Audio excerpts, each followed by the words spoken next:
ahora con nuestro próximo conferencista, que se enfocará en un tema similar, pero ahora discutiendo el nuevo paradigma de la seguridad social en Brasil. Me refiero a Jorge Polman Nasser. Es director y presidente de Bradesco Vida e Previdencia y presidente de la FENAPREVI. Como profesional de carrera en la organización Bradesco, ocupó diversos cargos en Banco Bradesco, Bradesco Vida y Previdencia y Bradesco Seguros, incluyendo, entre otras posiciones, como director de marketing en el Grupo Bradesco y de Seguros y director de marketing del Banco Bradesco, graduado en Publicidad y Marketing por la Universidad Paulista. Ha participado en muchos programas ejecutivos internacionales, incluyendo el programa de gestión avanzada de esta prestigiosa Universidad de Pensilvania, The Wharton School. Y ha hecho cursos de gestión avanzada en Stanford, Graduate School of Business y Kellogg School of Management, Harvard Business School y Center of Creative Leadership en los Estados Unidos. Bueno, pues con este enorme currículum les ruego me acompañen a recibir con un fuerte aplauso a nuestro expositor. Bienvenido, Jorge.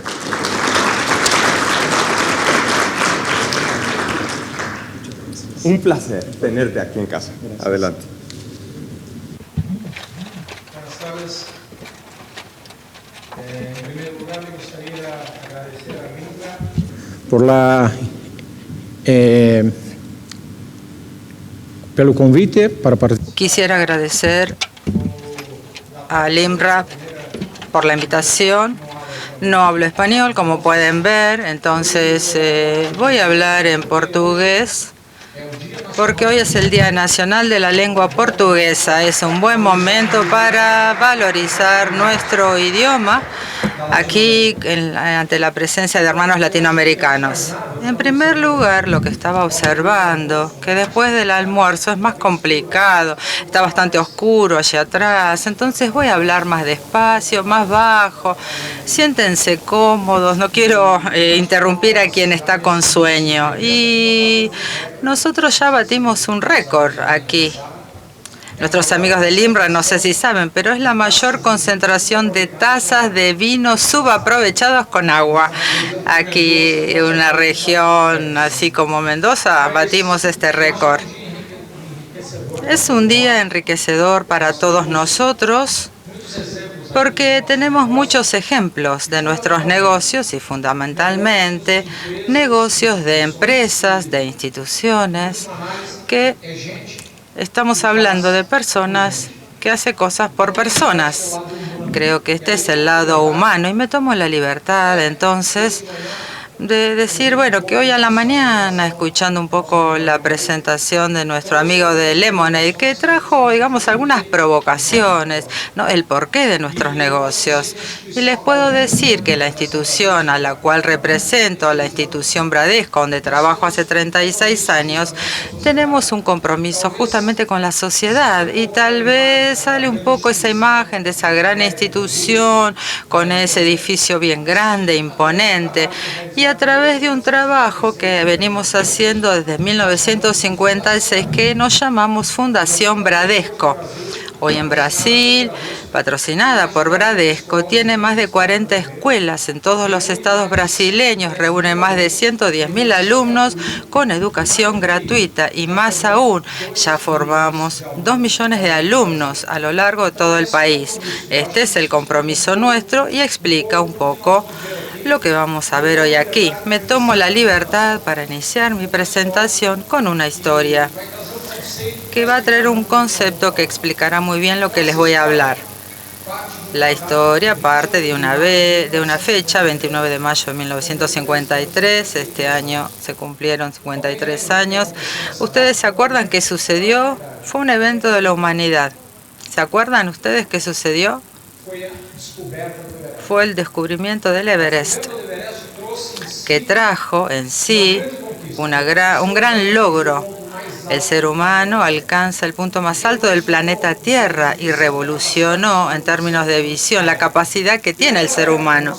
Y en ese momento teníamos nuestro gran alpinista llamado Edmund Hillary, un neozelandés, que logra alcanzar esos 8.848 metros de altitud, llevando así al ser humano al punto más alto de la Tierra. Como un hecho histórico, todos los medios de comunicación, bueno, tuvieron en cuenta este evento y así se torna Sir Edmund Hillary. Y él lo comenta, ¿por qué hizo este logro? Pero eso no es el logro de un alpinista en sí, y sí el logro de un ser humano, del ser humano. Y por eso es tan significativo para la humanidad alcanzar la cima de este monte, ¿no? Él, bueno, iba frecuentando pubs en Londres y una vez al lado de un periodista se sienta alguien, ¿no?, al lado suyo y le dice: Edmund, contame otra vez la historia esta del Everest. ¿Cómo fue que subiste a la cumbre? Y después de unas bebidas fue más fácil contar la historia. Entonces empieza a contar lo siguiente. Fue el 11º ataque a la cumbre. Ya no teníamos aire, no teníamos equipo suficiente para enfrentar el frío que teníamos por delante. Llega cerca de la cumbre, faltaban 30 metros para llegar. Él decía: yo no lo voy a lograr, pero tengo que hacerlo por mi país. Y así fue subiendo. Y cuando estoy llegando, dije: dame la bandera, y puse la bandera de Gran Bretaña allá arriba. Pero dice: ¿cómo que me das esta bandera? ¿Hay alguien con vos? Ah, sí, había alguien conmigo. Había un shepherd llamado Tenzing Norgay. Y este fue el segundo, o sea, fueron estos dos que alcanzaron la cumbre del Everest. Pero había una diferencia: todos los medios de comunicación fueron atrás de Tenzing Norgay, un shepherd que ya estaba acostumbrado a este tipo de trabajo. Nunca antes había alcanzado la cima, pero estaba acostumbrado a escalar montañas. Y le preguntaron entonces: ¿cuál fue tu sentimiento cuando alcanzaste la cima del Everest? Y él dijo, sin pensar: cansancio. Pero ¿qué sentiste en ese momento? Dolores insoportables en las piernas, en la espalda, por el peso que llevábamos del material. ¿Pero qué representó para vos alcanzar? Para mí la familia fue muy importante, $4.500 que recibimos por llegar a la cumbre. O sea, eso ayudó mucho a mi familia. Pero, ¿cuál sería tu mensaje nuevamente? No intentes 2 veces subir el mismo día porque es muy cansador. ¿Qué está por detrás de esta respuesta de esto? Para Tenzing Norgay eso era trabajo.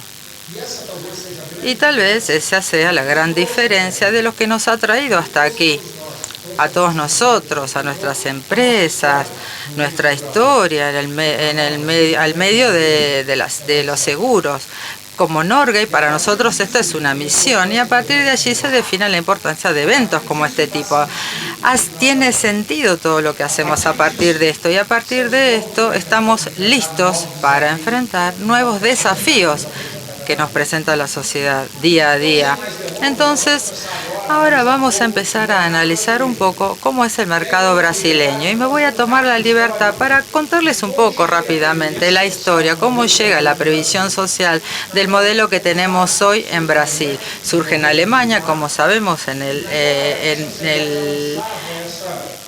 y Otto von Bismarck ya lanzaba esto para la protección social. Después Austria, Hungría, llega a Brasil con la ley Eloy Chávez en 1923 y se empieza a hablar así de la caja de previsión o de jubilación. Y siguiendo así, no menos importante, en el 37 llega Getúlio Vargas con el gobierno de este presidente y surge así el Seguro Social. Y dentro de esta lógica del Seguro Social, en 1946, de hecho, se establece y nace la expresión Seguro Social o Previsión Social en Brasil. ¿Por qué les cuento todo este recorrido? Vamos a grabarnos la década del 40. Vamos a percibir en breve cómo es que evolucionó el mercado y cuánto evolucionó el propio ser humano en cuanto a expectativa de vida y el impacto que tiene con respecto a la longevidad.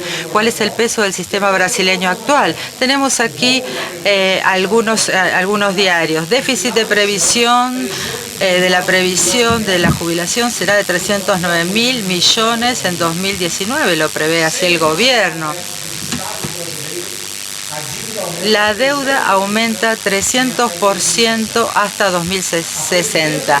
La previsión, el retiro, consumirá 3 veces más que los recursos dados para la salud, para la educación, para la seguridad, y eso vamos a observar qué tan dramático es para una sociedad. Si nosotros observamos el déficit en 1987, comparado con el PBI, representaba 40% de ese PBI. En 2019, 14% del PBI brasileño como déficit de lo que es la previsión social.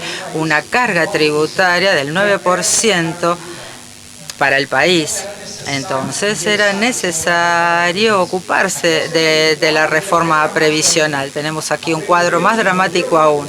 El modelo de la previsión social solo para pago de beneficios representaba 716.000 millones de reales, y lo que quedaba, lo que restaba, era un presupuesto para el resto de las otras líneas como salud, asistencia social, educación y seguridad pública. No hay otra salida. Se necesitaba hacer una reforma y dimos un primer paso, y vamos a entender un poco los desafíos a partir de ahora. Pero cuando hablamos de crisis, normalmente lo miramos como si fuera una fotografía. Hay una crisis, pero creo que hay un gran aprendizaje, o sea, que es mirar el origen de la crisis del sistema social brasileño, de la previsión, ¿no?, del retiro, que es semejante a lo que sucede en otros países que también han tenido desafíos de tener que reformar el sistema de previsión social o previsional. Tenemos 3 grandes núcleos que centralizan, de hecho, los problemas principales de previsión social. Las primeras causas son las coyunturales, después vamos a analizar las causas administrativas y finalmente las causas estructurales.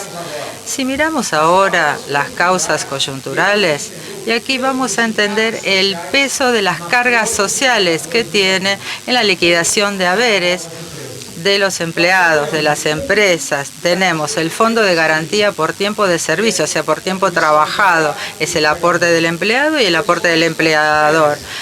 Previsiones para las vacaciones, ¿no? El salario para las vacaciones, el aguinaldo, el descanso semanal remunerado y el propio aporte para la previsión social. Es un gran peso en la liquidación de haberes de los empleadores. Esta es la primera causa coyuntural.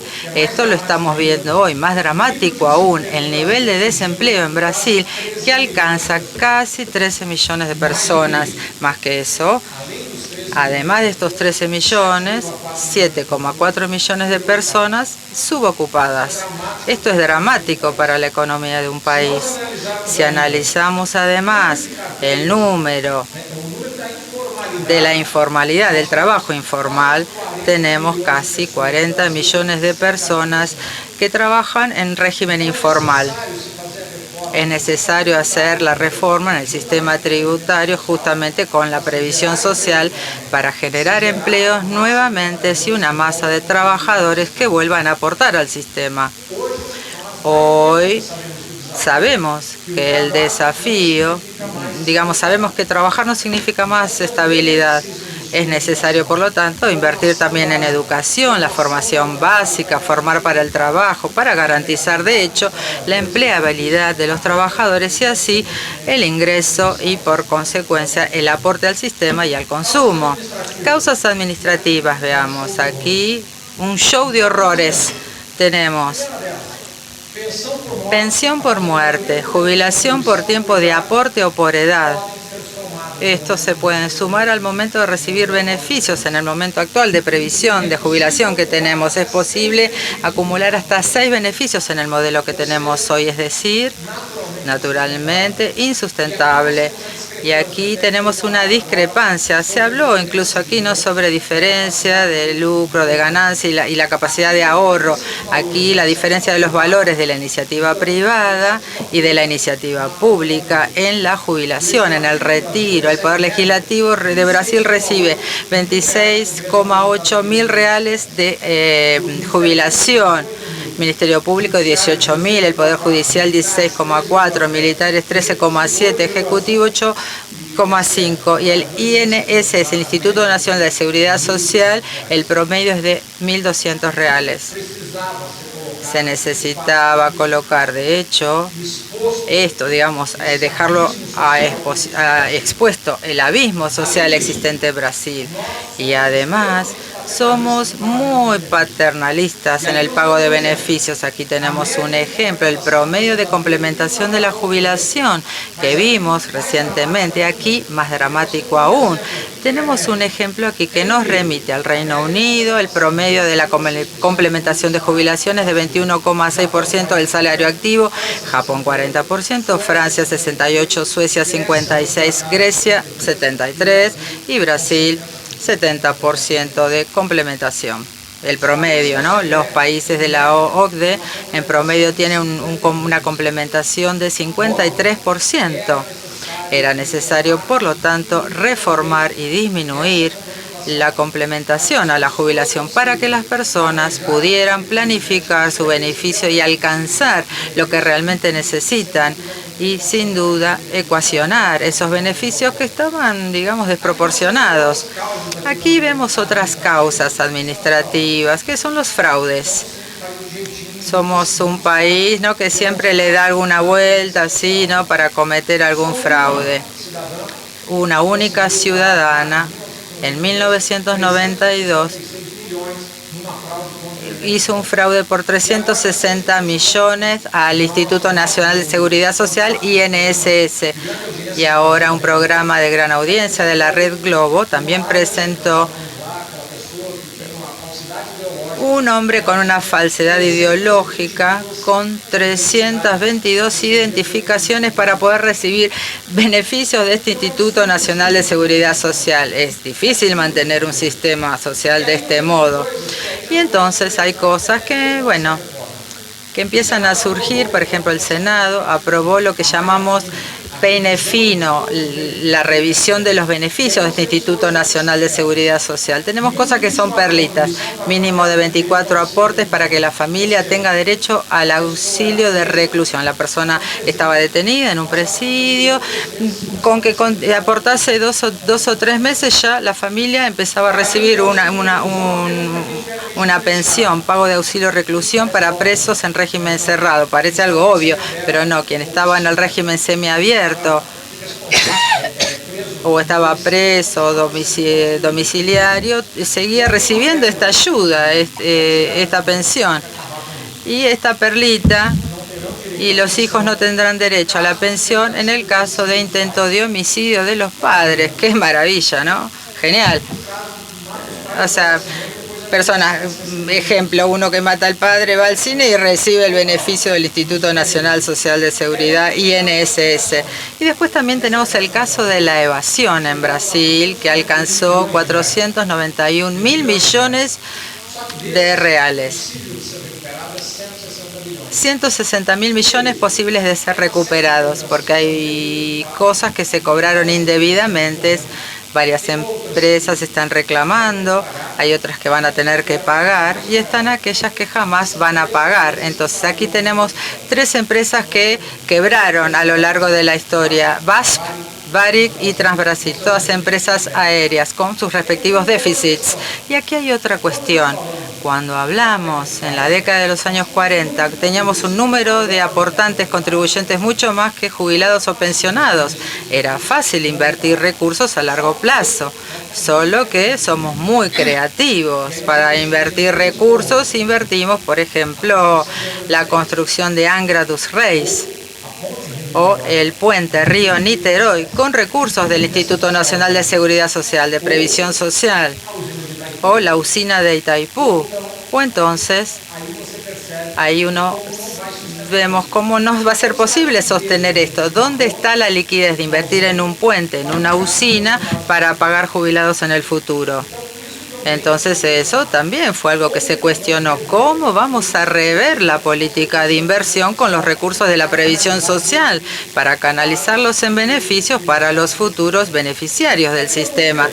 Y aquí vamos a tener el pacto de generaciones, causa estructural, no diferente de Pay As You Go, el tema de o sea, trabajadores activos que van a sustentar, a mantener al número de jubilados. Pero bueno, el año 40, cuando empieza, teníamos 15 trabajadores activos para cada jubilado. En 2016 ya eran 9 activos para cada jubilado.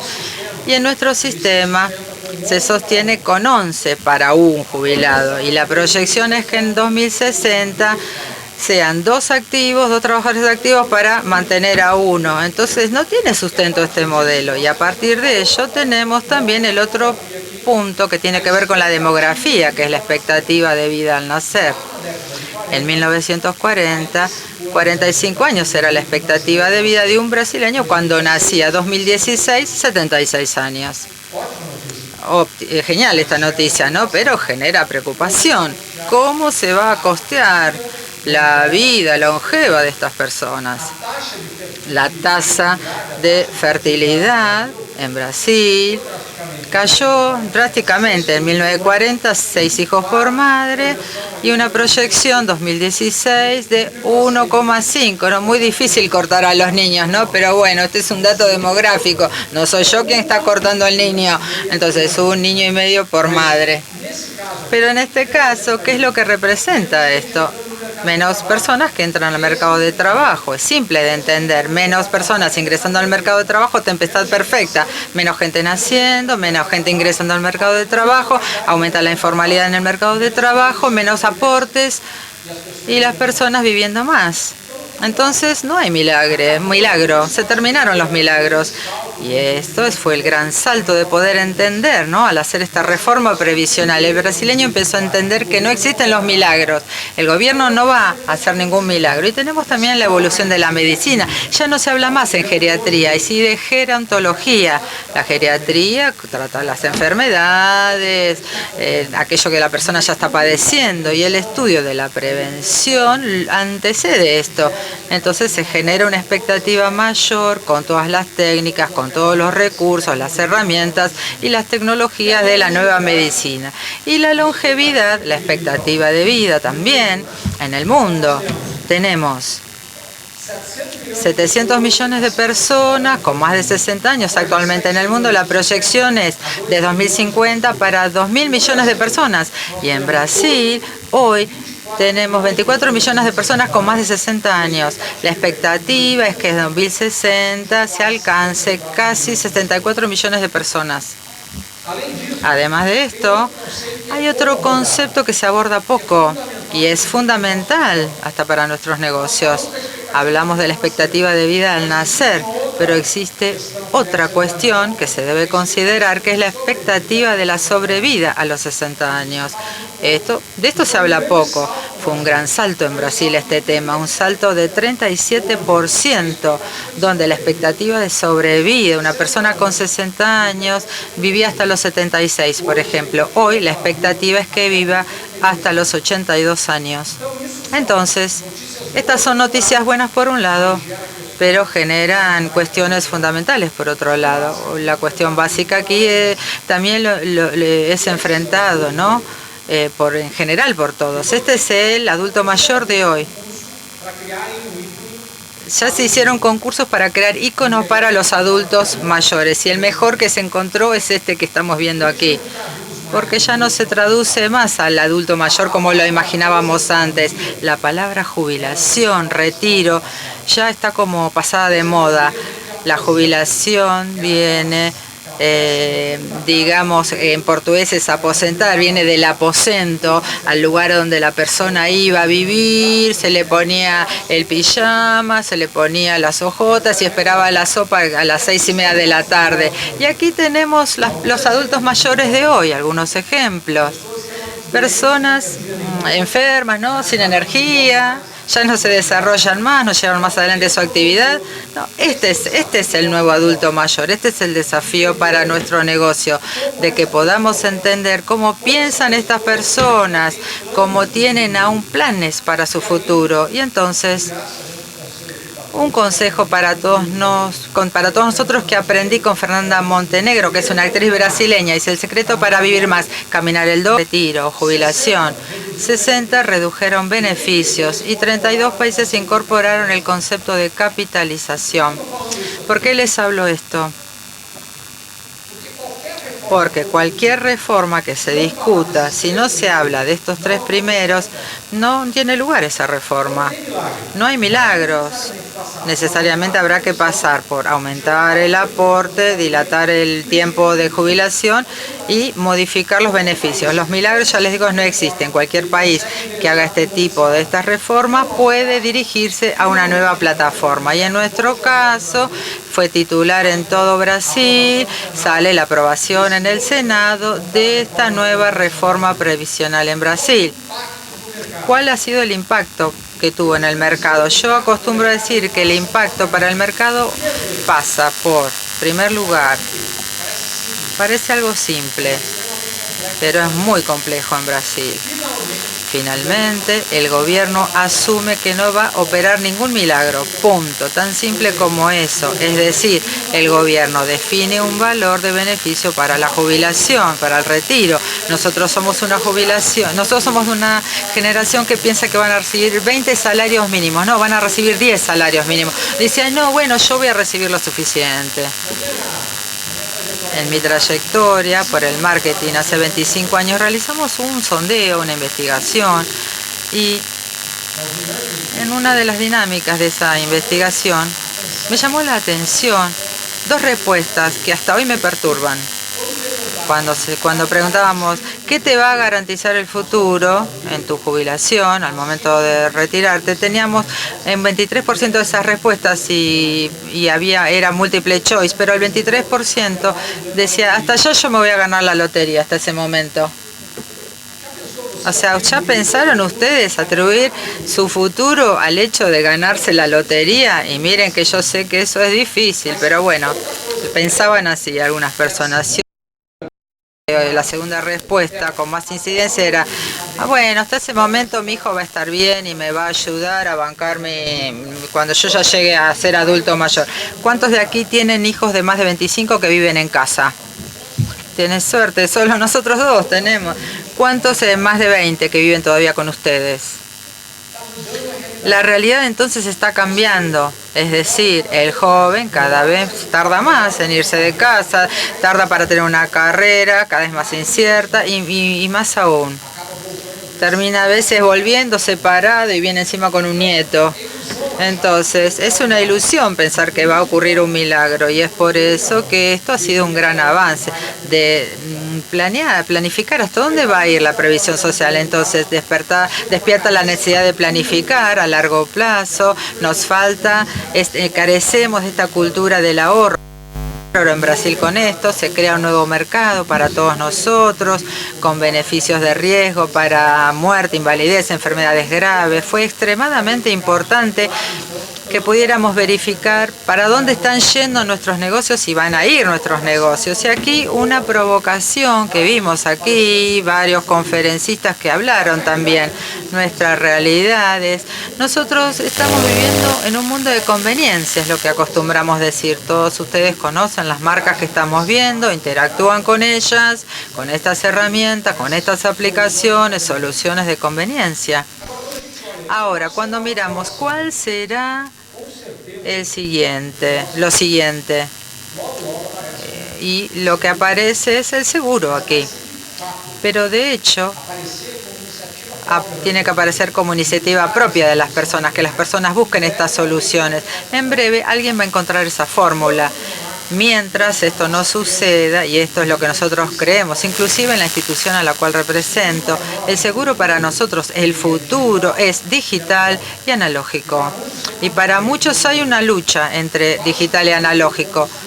Como cuando surge la radio y termina, como que puede terminar el papel impreso. Cuando surge la tele o el DVD y termina el cassette. O sea, esta es la discusión. Pero nuestra opinión es que lo digital Va a pasar por procesos, por servicios y por conveniencia. Tiene todo que ver con lo digital, todo lo que sea para desburocratizar la vida de las personas, todo tiene que ver con lo digital. Pero seguimos creyendo y tal vez por eso esto nos ha traído hasta aquí, es que lo analógico es lo que va a marcar la diferencia para nuestro negocio. ¿Y qué es? La relación, el contacto, el vínculo, mirar al otro frente a frente, la consultoría, la confianza y la presencia, de hecho, a la hora que el cliente más nos necesita. Si nosotros entendemos, si nuestras empresas entienden del poder que tiene, poder comprender estos vasos comunicadores, tal vez estemos haciendo un mercado con un futuro fantástico hacia adelante, y durante mucho tiempo vamos a gozar de esta relación humana en nuestros negocios.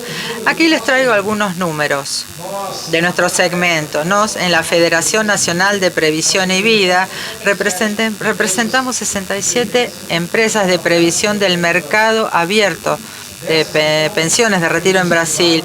En la pensión privada vamos a alcanzar ahora, a fin de año, 1 billón de reservas de valores de la cartera de inversiones, recursos administrados por las empresas, más de 13 millones de personas y aportes que ya exceden, alcanzando 80.000 millones de aportes. Seguro de personas, no menos importante, alcanzando a casi 28.000 millones de reales en prima, 6,7 mil millones de indemnizaciones pagadas y creciendo el seguro de enfermedades graves, creciendo un 12% en este escenario. Entonces, ¿cuáles son los desafíos para nuestro negocio? Bueno, la necesidad de avanzar en soluciones de productos. Esto es un mantra. No podemos imaginar que sin pensar esto. Durante mucho tiempo en nuestra comunicación tenemos un portfolio completo de productos. Cuanto más completo, más cosas faltan para agregar. Crear un mercado para rentas flexibles y seguras. Esto es muy necesario en Brasil. Dar la previsibilidad, que las personas sepan lo que va a suceder en el futuro y no necesariamente, digamos, pensar en una renta vitalicia, invertir en la educación financiera de la sociedad, invertir, de hecho, en microseguros, valorar el potencial social, usar nuevas tecnologías como un medio y no como un fin. Y aquí es lo que les hablé en cuanto a lo analógico versus digital y asumir nuestro papel de protagonistas en el futuro de las personas.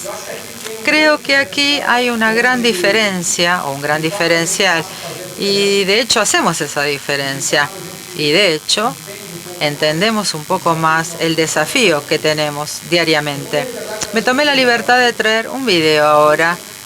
Es de pizza. Muchos ya lo vieron, se llama Up. Tiene una situación interesante a analizar cómo es la vida de esta pareja que vamos a ver ahora en la película.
uma história como muitas, né? Muitas nós conhecemos. Mas aqui faltou uma coisa na vida desse casal. Não faltou amor, não faltou sonho, não faltou carinho, cuidado. Faltou... Tal vez haya faltado nuestro trabajo. Poner productos que nosotros desarrollamos, creemos que son los mejores productos, pero que no le llegaron a esta pareja. Yo creo que ese es el desafío. Eventos como este traen la noción real de lo que tenemos que hacer.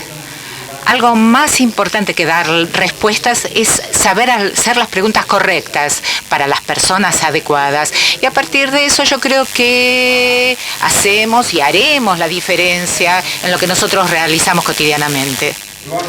Creo que lo que vemos todos los días es la mayor lección que podemos aprender en nuestro negocio. Más importante que saber qué hacer es tener la seguridad de aquello que no vamos a hacer y de lo que no podemos hacer. Y no podemos dejar de hacer y atender a familias como esta. Muchas gracias por todo y éxito para ustedes.